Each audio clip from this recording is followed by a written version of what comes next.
नमस्कार मित्रों, ज्ञान हब पर आपका स्वागत है। हम अपने इस वीडियो में मध्य पूर्व का बारूद का ढेर यानी कि अमेरिका ईरान संघर्ष उस पर विश्लेषण कर रहे हैं। हम ये बताएंगे क्या विश्व एक नए महायुद्ध की कगार पहुंच चुका है। एक बहुत ही विस्तृत रिपोर्ट है इसमें आपको, और साथ ही बताएंगे आपका जो सऊदी अरब है उसका क्या पक्ष है, यूएई का क्या पक्ष है, कतर ओमान ये किस तरफ जा रहे हैं, क्योंकि अधिकांश देशों में क्या है कि अमेरिका के सैन्य अड्डे हैं, अमेरिकी एलाई है, पर क्या वो ईरान के विरुद्ध संघर्ष के लिए तैयार है या कुछ और ही उनके दिल में या दिमाग में चल रहा है। ये सारी बातें हम इसमें करेंगे। और ये वीडियो आपके यूपीएससी के साथ साथ यूपीपीसीएस और यूपीपीसीएस का जो इंटरव्यू चल रहा है उसके लिए बहुत ही इंपॉर्टेंट है। ठीक है, तो अच्छे से सुनिए और समझिए इस चीज को, क्योंकि आपसे पूछा जा सकता है कहीं पर भी। शुरू करते हैं अपना विश्लेषण। देखिए, एक यक्ष प्रश्न है, क्या दुनिया तीसरे विश्व युद्ध की कगार पे है या दहलीज पे खड़ी है।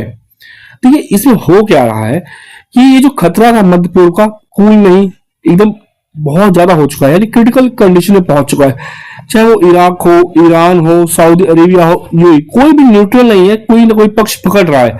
तो क्या चल रहा है इसमें, तो महाशक्ति की चुनौती क्या है। दुनिया की सबसे बड़ी ताकत अमेरिका ने मध्य पूर्व में अपनी भारी सैन्य तैनाती शुरू कर दी है।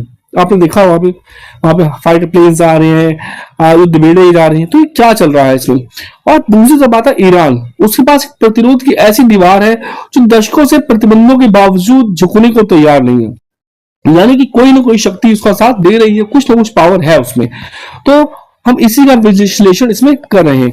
आपने देखा होगा कि जो युद्ध चल रहा है, सबको लग रहा है युद्ध होगा, तो उसे कुछ साक्ष्य, कुछ सबूत है। पहला क्या है, फारस की खाड़ी में अमेरिकी किलेबंदी, यानी कि सबसे पहले अमेरिका क्या कर रहा है, वहां पे अपने सैन्य तैनाती कर रहा है। नौसैनिक तैनाती की बात की जाए तो अमेरिका ने फारस की खाड़ी, पर्शियन गल्फ में अपने एयरक्राफ्ट कैरियर ग्रुप्स को तैनात कर दिया है। यही नहीं, हवाई शक्ति की बात की जाए तो कतर और यूएई के एयर बेस पर B-52 जो विश्व का सबसे घातक बम वर्षक विमान है और F-35 फाइटर जेट्स की तैनात की जा चुकी है। तो ये बता रही है चीजें कि संघर्ष की तैयारियां चल रही हैं। और सबूत नंबर 2 की बात की जाए तो आर्थिक घेराबंदी और लॉजिस्टिक की है। युद्ध में रसद की सबसे ज्यादा आवश्यकता होती है, और इस समय जो युद्ध में रसद की आवश्यकता है उसकी भरपूर सप्लाई स्थापित की जा रही है मिडिल ईस्ट के अंदर। अमेरिका ने मिडिल ईस्ट के जो भी अपने एयर बेस है, जो भी बेसिस है, वहां पे क्या किया, स्टॉक जमा करना शुरू कर दिया है और एक लंबी लड़ाई की तैयारी कर रहा है, क्योंकि उसको पता है ये एयर स्ट्राइक से काम नहीं चलने वाला, यहाँ आपको पूरा संघर्ष करना पड़ेगा। और इसके लिए क्या किया, अमेरिका ने रसद इकट्ठा करने के साथ साथ ईरान पर आर्थिक प्रतिबंध भी लगा दिए। उसने ईरान के तेल निर्यात पर कड़े प्रतिबंध लगाए हैं, सैंक्शन लगा दिए हैं और उसकी अर्थव्यवस्था को तोड़ने का प्रयास कर रहा है। इतिहास गवाह है कि सैन्य हमले से पहले अक्सर आर्थिक घेराबंदी की जाती है और अमेरिका की रणनीति का सबसे महत्वपूर्ण पहलू यही रहा है। अगले सबूत की बात करें तो अगला सबूत क्या है, बयान और खुफिया रिपोर्ट्स का खेल, यानी कि नैरेटिव निर्माण का काम चल रहा है।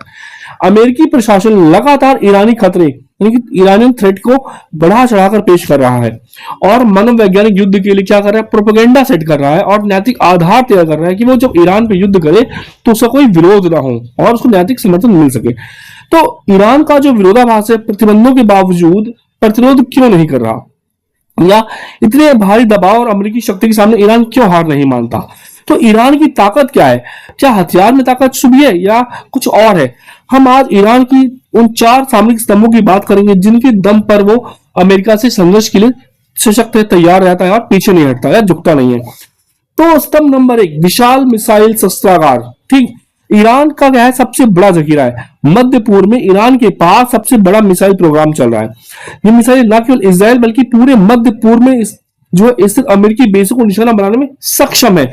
उसके पास जो प्रमुख हथियार है उसका खैबर शिकन है और फतेह जैसी मिसाइलें हैं जो बहुत ही सक्षम और कारगर है, और हमने इस इजराइल ईरान संघर्ष के दौरान देखा भी था इसकी क्षमता को। दूसरे स्तंभ की बात की जाए तो एक्सिस ऑफ रेजिस्टेंस, यानी कि ईरान सीधे युद्ध के बजाय अपने प्रॉक्सी नेटवर्क के माध्यम से युद्ध लड़ सकता है और पूरे मिडिल ईस्ट को क्या कर सकता है, युद्ध का मैदान बना सकता है। देखिए, जो ईरान है, तेहरान, हिजबुल्लाह उसका जो समर्थक ग्रुप है वो लेबनान में तैनात है, शिया मिलिशिया इराक में तैनात है, हुतीज जो है यमन में तैनात है। तो इस तरह पूरे मिडिल ईस्ट में कहीं ना कहीं ईरान ने अपना एक नेक्सस, एक नेटवर्क फैला रखा है जिसके माध्यम से कंट्रोल कर सकता है। इसी प्रकार आगे देखें तो स्तंभ नंबर 3 जो आता है स्टेट ऑफ हॉर्मुज, यानी कि वैश्विक अर्थव्यवस्था की नब्ज है। क्यों? क्योंकि दुनिया का लगभग 20% तेल इसी संकरी रास्ते से होकर जाता है और ईरान की धमकी है कि हमला होने पर इस रास्ते को ब्लॉक कर देगा। ठीक है, तो इंपैक्ट क्या पड़ेगा? तेल की कीमतें आसमान छुएंगी और वैश्विक अर्थव्यवस्था यानी ग्लोबल इकोनॉमी तबाह हो जाएगी। आगे हम देखें तो इसमें ये सीक्वेंस आता है, या अगला स्तंभ इसका ये है, भूमिगत मिसाइल शहर।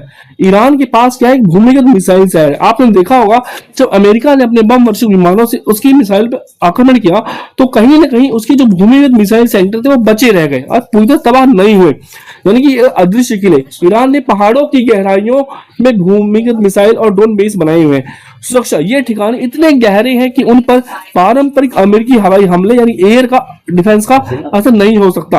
आगे हम बात करते हैं तो हम पाते हैं वैश्विक शतरंज, रूस और चीन का सुरक्षा कवच, यानी कि जो नया समीकरण बन रहा है ईरान उसमें अकेला नहीं है। यूक्रेन युद्ध के बाद रूस और ईरान की रणनीतिक साझेदारी ईरान के साथ मजबूत हो गई है।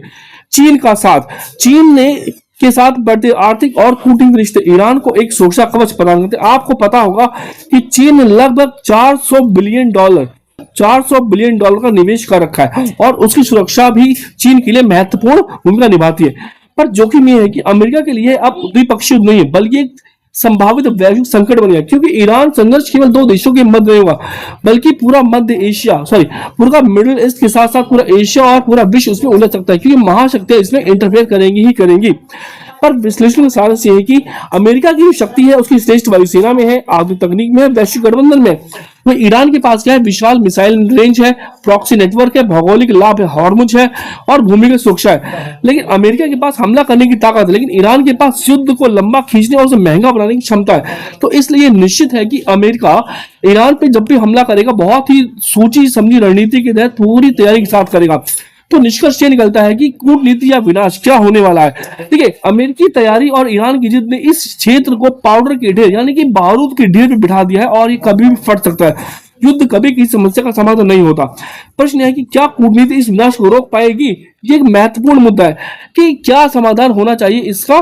तो देखिए, हम चाहेंगे कूटनीति के माध्यम से समाधान और पूरी विश्व बिरादरी जिसमें महाशक्तियां भारत और अन्य देश शामिल हो शांतिपूर्ण समझाएं। इसमें इजराइल, अमेरिका, भारत, चीन और रूस की महत्वपूर्ण भूमिका होने वाली है। साथ साथ पूरा जो मध्य एशिया वो डर भी रहा है, क्योंकि पता है सऊदी अरब हो, यूएई हो, कुवैत हो, कतर, इन्होंने अपना डेवलपमेंट कर लिया। अगर वहां मिसाइल गिरती है तो उनका एक विनाश होगा, उनकी आर्थिक क्षति बहुत ज्यादा होगी। जबकि ईरान के साथ ऐसा नहीं, क्योंकि ईरान में विकास हुआ है परंतु उस स्तर का विकास नहीं हुआ है जो दुबई और कुवैत में दिखता है हमें। तो हमें क्या करना है, या विश्व क्या चाहता है, या मध्य एशिया क्या चाहता है? मध्य एशिया चाहता है कूटनीतिक समाधान, क्योंकि हमने क्या देखा है कि सऊदी अरब ने भी ईरान का समर्थन अप्रत्यक्ष रूप से किया है। उसने कहा है कि चाहे यूएई और सऊदी को कहना है कि अगर अमेरिका ईरान पर वार करता है तो वो अपनी भूमि का उपयोग अमेरिका को करने नहीं देंगे। परंतु मुद्दा यह है कि क्या वो अपने जल क्षेत्र का भी उपयोग बात करते हैं या नहीं।